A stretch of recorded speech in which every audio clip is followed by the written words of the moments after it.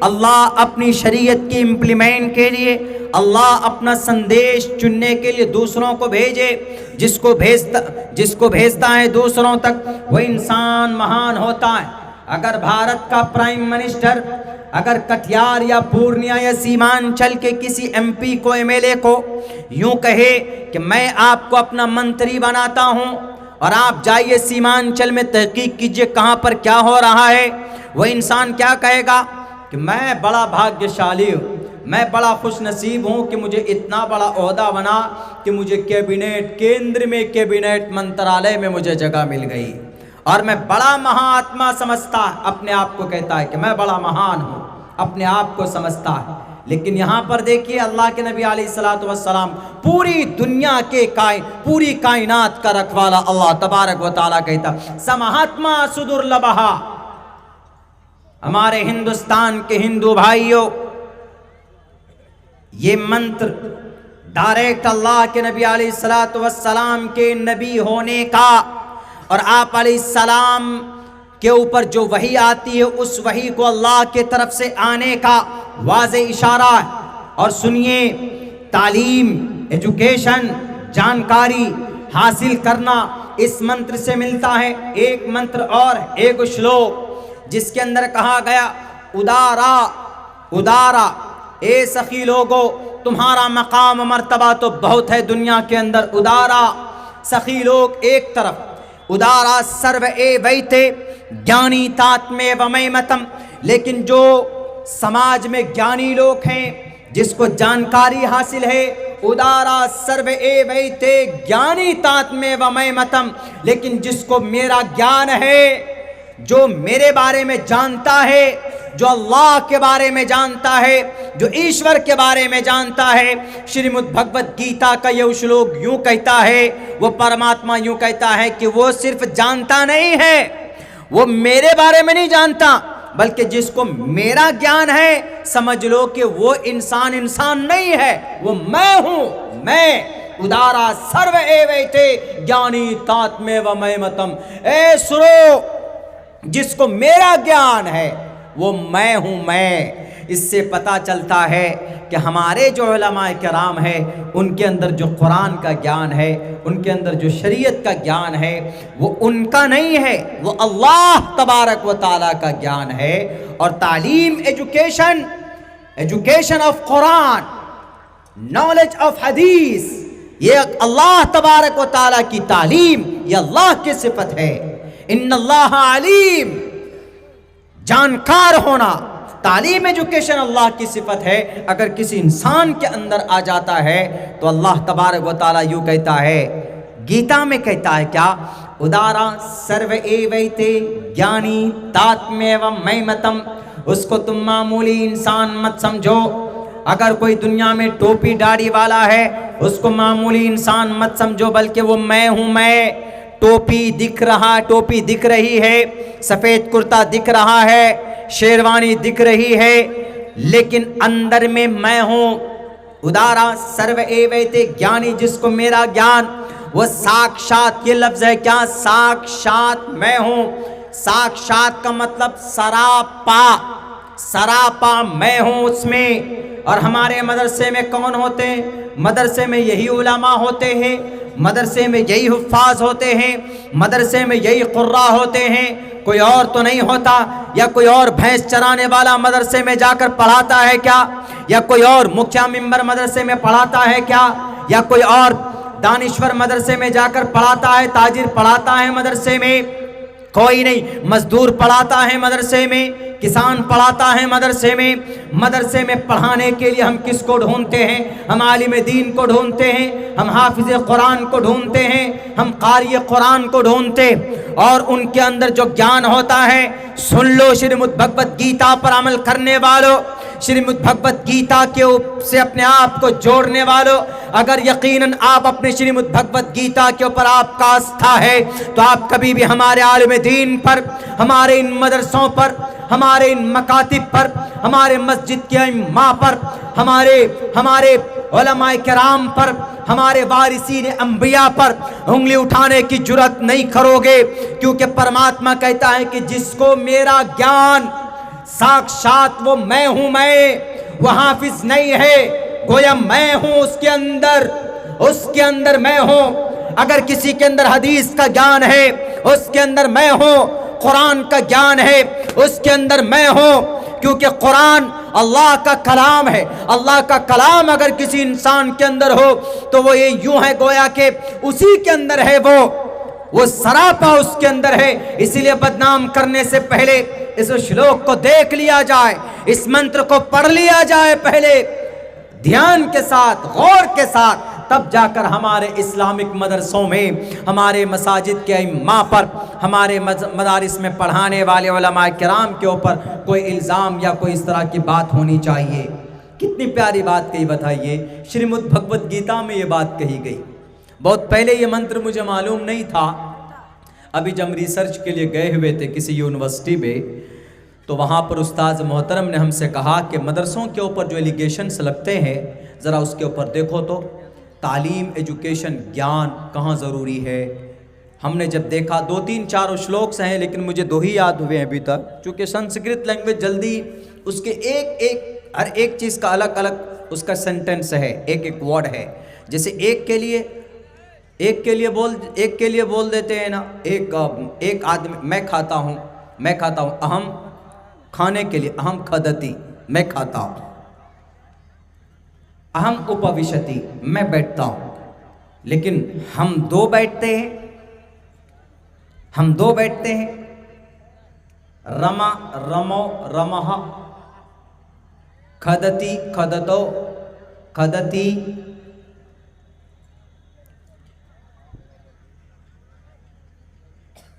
اہم ادھیاپکا استی میں ایک ٹیچر ہوں, اہم ادھیاپکا, ادھیاپکا نہیں, لیڈیز ہو جائے, اہم ادھیاپکا استی, اہم ادھیاپکا آستی میں ایک ٹیچر تھا. یہ سنسکرت میں ہر ایک کے لیے سینٹنس بدل جاتا ہے. ایک آدمی کے لیے الگ سینٹنس, دوسرے کے لیے الگ سینٹنس, تیسرے کے لیے الگ سینٹنس. ایک وچنم, دوی وچنم, بہو وچنم. ایک سنگل, دوی وچنم 2 اور بہو وچنم 3 سے ادھک, 3 یا 3 سے ادھک سینٹنس اس میں بولے جاتے. بہت ہی کٹھن لینگویج ہے وہ, آپ بیسک جب پڑھیں گے اس کو سمجھیں گے تو پھر آپ کو پتہ آئے گا, جلدی سمجھ میں نہیں آئے گا. تو بہت سارے شلوکس ہیں تعلیم کے اوپر, ایجوکیشن کے اوپر, ان میں سے 2-3 تو مجھے یاد, 2 تو میں نے آپ کے سامنے پڑھے. یہ شریمد بھگوت گیتا کا ہے صاحب. جیسے اللہ کے نبی نے فرمایا طلب العلم فریضہ, جن مسائل کی ضرورت پڑ جائے آپ کو دنیا میں, شریعت کے جن فرمان کی, ان کو حاصل کرنا, ان کو جاننا, اٹس یور گریٹ رسپانسبلٹی. آپ بائک چلاتے ہیں تو کیا ڈائریکٹ بائک خرید کے لاتے اوپر بیٹھ جاتے ہیں کیا؟ نہیں, اس کو سیکھتے ہیں آپ. کوئی پیچھے بیٹھتا ہے کہ بائک چلانے کے لیے سب سے پہلے کیا کرنا, بیٹھتے ہیں اس پہ, ڈر بھگاتے ہیں اس کو کہ بیٹھو, اس کے بعد پھر سمجھاتے ہیں کہ ایکسیلیٹر کہاں ہے, کلچ کہاں ہے, بریک کہاں ہے. ہیرو کمپنی کی گاڑی ہے تو گیئر کیسے لگے گا اس کا, بجاج کمپنی کی ہے تو کیسے گیئر ڈالیں گے, ورنہ الٹا پلٹا ہو جاتا. ہاں, جو جانکار ہوتا ہے اس کو کوئی بھی گاڑی دیکھے وہ الٹا ملٹا کر کے گیئر تو لگا ہی دے گا, اوپر لگے گا یا نیچے لگے گا ہی صحیح. لیکن جو نیا ہوگا اس کو تو بڑی باریکی سے سمجھانا پڑتا. بیٹھو, بٹھاتے ہیں, یہ کلچ ہے, دیکھو یہ کلچ ہے. اسکوٹی نہیں, اس میں کلچ گیئر کا مسئلہ ہی نہیں ہوتا, اس میں بریک ہی سب کچھ ہوتا ہے. یہ کلچ ہے, اس کو دباؤ گے, اس کے بعد پھر اس میں گیئر لگاؤ گے. گیئر لگانے کے بعد آہستہ آہستہ کلچ کو چھوڑیں گے, ایکسیلیٹر لیں گے, گاڑی آگے کو چلے گی. آپ اس کو سمجھاتے ہیں, بیسک بتاتے ہیں. اس کو نہیں بتائیں گے تو گاڑی میں بیٹھو گے, گاڑی کہیں اور تم کہیں اور, گاڑی نیچے انسان اوپر. ہمارے ابا بہت پہلے ایک بائک لیے, بہت پہلے, ہم لوگ چھوٹے تھے, سیکھنے کے لیے گئے. پہلی مرتبہ بھی پیڑ سے جا کے ٹکرا گئے. 3 سال تک وہ بائک گھر پہ رہی, ہاتھ نہیں لگا انہوں نے ڈر سے. کیوں؟ پہلے ہی جا کر ٹھوک دیا تھا نیمو کے پیڑ پہ۔ تو ہر چیز کی نالج اور جانکاری اگر آپ کے پاس ہے تو آپ کہیں پر بھی آپ کو کوئی دقت نہیں ہوگی، کوئی پریشانی نہیں ہوگی۔ اس لیے اللہ کے نبی علیہ السلام نے فرمایا طلب العلم فریضۃ، you have to receive the knowledge and you have to get knowledge about your religion, about your dharm۔ آپ اپنے مذہب کے بارے میں دھرم حاصل جانکاری حاصل کرو، اور پھر ہے تاکید کے ساتھ ہے۔ کیسے؟ اللہ کے نبی علیہ السلام، یہ ربیع الاول کا مہینہ چل رہا ہے، اس مہینے میں پروفیٹ محمد رسول اللہ کا جنم ہوتا ہے، اسی مہینے میں آپ علیہ السلام آئے۔ آپ کو 40 سال میں نبوت دی گئی، تو نبوت جب دی گئی تو سب سے پہلے نبوت کا اشارہ اور سب سے پہلے جو آپ کو جو وحی آئی وہ یہ وحی آئی کہ نالج حاصل کیجئے، پڑھیے، اقرأ بسمی، پڑھیے اپنے رب کے نام سے۔ آج ہم پڑھتے نہیں۔ آج اگر ہم نے اپنے قوم کو پڑھایا ہوتا، اگر آج ہم نے اپنے بچوں کو پڑھایا ہوتا تو آج ہماری یہ استھتی نہیں ہوئی ہوتی میرے بھائی۔ جو چاہتا الزامات لگاتے، جو چاہتا من میں بولے جاتے، ان کے بولنے سے، ان کے الزام لگانے سے ہم کو تکلیف ہوتی ہے، نقصان اپنوں سے زیادہ۔ ایک عالم دین ہمارے اور آپ کے بیچ میں آتے تھے،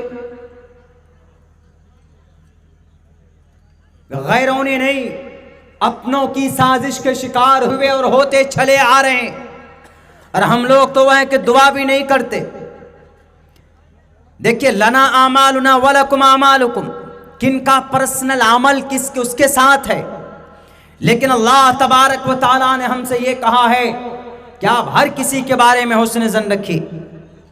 وَلَا تَجَسَّسُوا وَلَا يَغْتَبْ بَعْضُكُمْ بَعْضًا، کسی کے بارے میں تجسس مت کیجئے۔ اگر کسی کے اوپر کوئی الیگیشن سے لگے ہیں تو وہ دودھ کا دھلا نہیں ہے۔ جہاں سے فیصلے ہوتے ہیں جوڈیشری سے، وہ دیکھتے ہیں ہمارے بھارت کا جو قانون ہے وہ کیسا ہے، اندھا قانون۔ آپ دیکھیں گے کہ آنکھ میں پٹی باندھی ہوئی ہے، وہ نیائے کی وہ دیوی ہاتھ میں ترازو لیے ہوئے۔ اسی لیے بھارت کے قانون کو اندھا قانون کیوں بولتے ہیں؟ وہاں جس کا پروف جتنا ہوگا اس کا پلہ بھاری ہوگا۔ اندھا قانون۔ اگر کسی کے اوپر کوئی الیگیشن سے لگتا ہے تو ہم اور آپ اللہ کی ذات سے یہ امید رکھیں کہ یہ گناہ یا یہ غلطی ہمارے فلاں صاحب سے نہیں ہوئی ہوگی۔ دوسری بات، اگر شریعت کا یہ پیغام ہے، اگر میں عبداللہ اگر کسی کے اوپر الزام لگاتا ہوں کہ I see and I have seen this person and he is a rapist، میں نے اس کو دیکھا ہے کہ یہ ریپسٹ ہے، تو میرے اوپر ضروری ہے کہ آپ 4 گواہ کو پہلے پیش کیجئے کہ تم نے دیکھا، تم 4 گواہ کو بھی لاؤ کہ ہاں تمہارے ساتھ انہوں نے بھی دیکھا ہے۔ اسلام کے اندر تب وہ گواہی معتبر ہوتی ہے کہ ہاں تم سچے ہو، نہیں تو تم خاموش رہو، پھر 80 کولے برسائے جائیں گے اگر تم نے 4 گواہ کو پیش نہیں کیا ہے لوگوں کے سامنے میں۔ میرے بھائیوں، اپنوں کی غلطی اور اپنوں کی سازش کی وجہ سے کبھی کبھی ہمارے بڑے بڑے لوگوں کو بڑی تکالیفیں برداشت کرنی پڑتی۔ آپ کیا سمجھتے ہمارے بڑے علماء مولانا اندر شاہ بنگلوری، ان کو جیل کے سلاخوں کے پیچھے دھکیلا گیا، کیا غیار کا ہاتھ تھا؟ نہیں، اپنے کلمہ پڑھنے والے لوگ تھے، اپنے کلمے پڑھنے والے، جن کے ایک ہاتھ میں قرآن ہوا کرتا ہے اور دوسرے ہاتھ میں تسبیح کے دانے ہوتے تھے۔ ان کے سازش کے شکار ہمارے علماء ہوتے ہیں۔ بلکہ آزادی کے وقت میں نے ابھی آپ کے سامنے اگزامپل پیش کیا ہے، ہم نے کہا کہ نواب سراج الدولہ کو دھوکہ دینے والا کوئی غیر مسلم نہیں تھا بلکہ میر جعفر تھا جو کلمہ پڑھنے والا تھا۔ وہیں پر ٹیپو سلطان کو دھوکہ دینے والا کوئی غیر مسلم نہیں تھا، کلمہ پڑھنے والا میر صادق تھا، بلکہ منتری کی کرسی پر بٹھایا گیا تھا وہ تھا۔